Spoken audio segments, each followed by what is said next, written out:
Го следите на делното интервју на Радио Слободна Европа. Денешен гостин е професорот Стево Пендаровски. Господине Пендаровски, со години сте активен од страната на опозицијата, речиси секоја вечер сте на протестите на шарената револуција. Какви се вашите информации, прогнози? До кога Македонија може да издржи во ваква ситуација, на официјално, како што велат, нема преговори и протести на улица? Ако Македонија можеше да издржи 10 години мека диктатура, нема причина да не издржи уште некој месец за да дојдеме конечно до слободата. Значи, јас знам дека ова е голема казна во однос на економскиот систем на државата, во однос на тоа што граѓаните очекуваат во еден нормален амбиент кога би се правил бизнисот, меѓутоа ние сме во воредна состојба со години, за жал, предизвикана од оваа влада која е генератор на сите проблеми во Македонија изминатава декада. И не гледам дека тие можат поинаку да се однесуваат и во вонредни околности. За жал, граѓаните ќе трпат, меѓутоа јас би апелирал до сите. Знам дека е тешко и знам дека многумина од нив размислуваат ако продолжи оваа агонија да се иселат од Македонија, наместо да чекаат некаква позитивна политичка промена, меѓутоа јас би апелирал до сите нив да причекаат, бидејќи по сите проценки, не само мои, се наоѓаме во последната фаза на расплетот на политичката криза. Како ќе се дојде до тој излез? Техничка влада, избори на есен, како што се споменува? Што би се случувало? Тоа се само детали од евентуалното пошироко политичко решение. Опозицијата, каде што сум активен, се реши на институционално разрешување на кризата, не се реши на насилно влегување во институции, така протерување на оваа власт од власта која ја држи нелегитимно со години, тоа е веќе јасно и без бомбите, со бомбите дополнително. Бидејќи се решивме сите ние што сме на страната на опозицијата на таков тип на ангажман, претпоставувам дека можеби и да има некој нов тип на пржина 2, 3, 4, како сакате именувајте го, повторно низ политички договор ќе се оди кон создавање услови за избори, за демократски, за фер избори. Не гледам друг начин дека било кој заговара, а при тоа да има мнозинство на страната на опозицијата, да се влегува насилно и да се оди на насилно освојување на власта. Бидејќи така да одите, заутре пак мора да имате избори. Значи невозможно е да дојдете туку така на насилен пат во институциите, да влезете во парламент и во влада и да кажете од денеска ние сме власт, без граѓаните да кажат што мислат за вас. Значи избори мора да има. Во овој случај опозицијата се реши од лани до денес, годинава овој период правиме една година прилика од договорот од Пржина, се реши на ваков начин на разрешување на кризата. Знам дека многумина го оспоруваат тој начин, дека е бавен, најчесто и неефикасен, меѓутоа е најсигурен од аспект на не дај Боже жртви, на не дај Боже поголеми ломови, хаварии во рамки на целото општество. Доволна ли инволвираноста на меѓународната заедница во разрешувањето? Морам да ви кажам, јас се бавам со години и професионално и приватно и политички и како граѓанин со инволвираноста на меѓународниот фактор и пред 2001, особено таа 2001, а и денес, и јас сум изненаден од големиот ангажман на таа заедница тука. Бидејќи јасно е дека големите интереси отидоа подалеку од Балканскиот регион, дека контурите на Балканот, особено границите, се лошо или добро, но решени за еден известен период нанапред и дека големите играчи пред се сад немаат интерес повеќе да останат со така масивно присуство како што беа минимум до 99 и бомбардирањето на тогашна Југославија заради Косово. Мене ми изненадува и посебно ми изненадува, позитивно се разбира, зголемениот ангажман на неспорната европска велесила Германија, која практично е во последниве месеци портпарол за целата Европска унија, која има други внатрешни проблеми, има внатрешни контрадикции, заради што често пати не може да истапува со консензуален став кон многу други спорни точки во Европа, вклучително и во Македонија, но затоа е тука Берлин кој мислам дека одлично работи таа работа. И САД кои не се толку далеку како што ја предвидов дека ќе бидат во однос на македонската криза, и тоа може само да не радува или да ги радува оние кои очекуваат разврска во насока дека Македонија конечно ќе се врати на демократскиот колосек. Ја спомнавте 2001 година. Дел медиуми веќе пишуваат дека според гласини е договорена федерализација на Македонија во соработка со некои опозицијски структури. Според вас, колку се уште живи и реални ваквите закани? Не се само дел од медиумите, 99% од медиумите шират таа хистерија без било каков основ. Зошто 99? Затоа што практично толку од прилика процентот на медиуми е под директна контрола на владеачкиот режим и тоа ќе продолжи да биде така.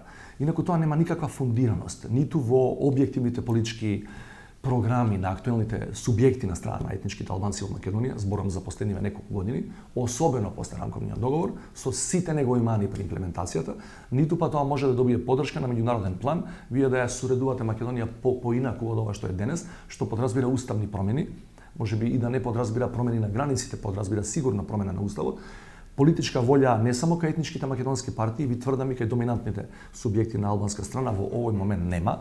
Моја проценка е дека нема ни да има, бидејќи клучот со рамковниот договор е да се вратиме на неговата имплементација во однос на неговите принципи кои важели и ќе важат, а не во однос на тоа да го смениме уставот за да некој биде порамноправен.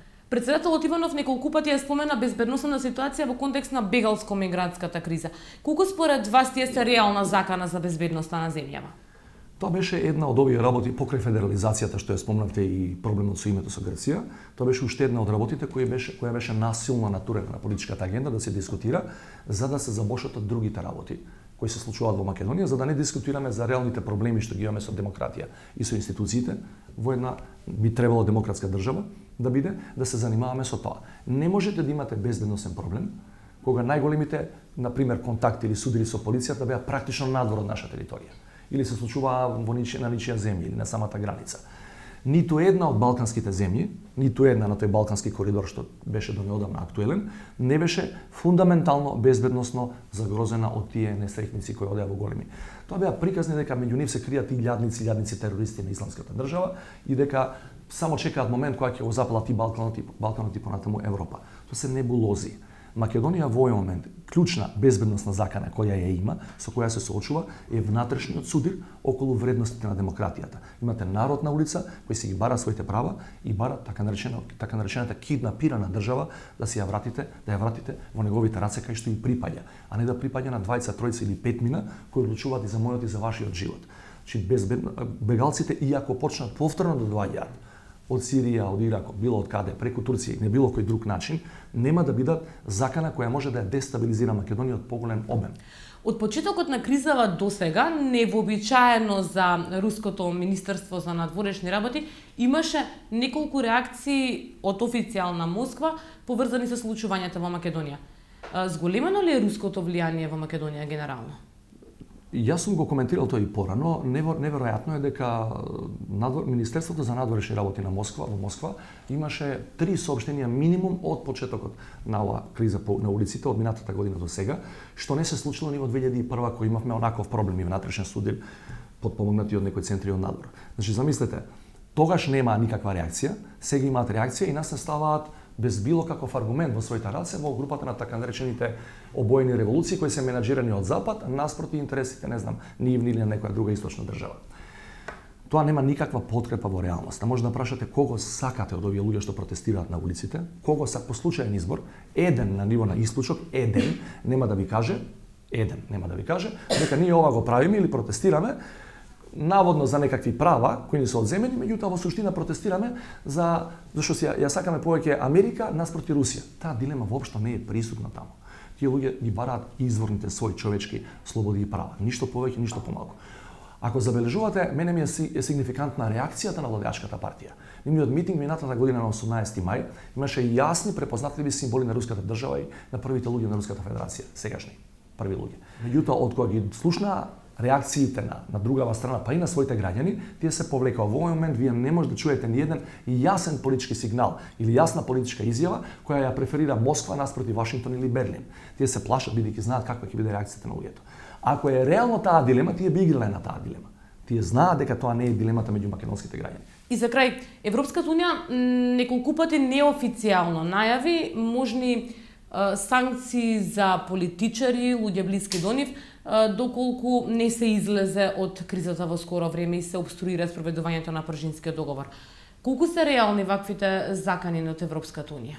Моја проценка е дека во овој момент тоа е многу далеку од можда некој почетно, некој иницијално муабетење на некое ниво пониско административно веројатно во Брисел, што не значи дека ако се усложни ситуацијата нема да се оди можеби на индивидуални санкции од најголемите земји членки кои би вовеле такви санкции кон Македонија.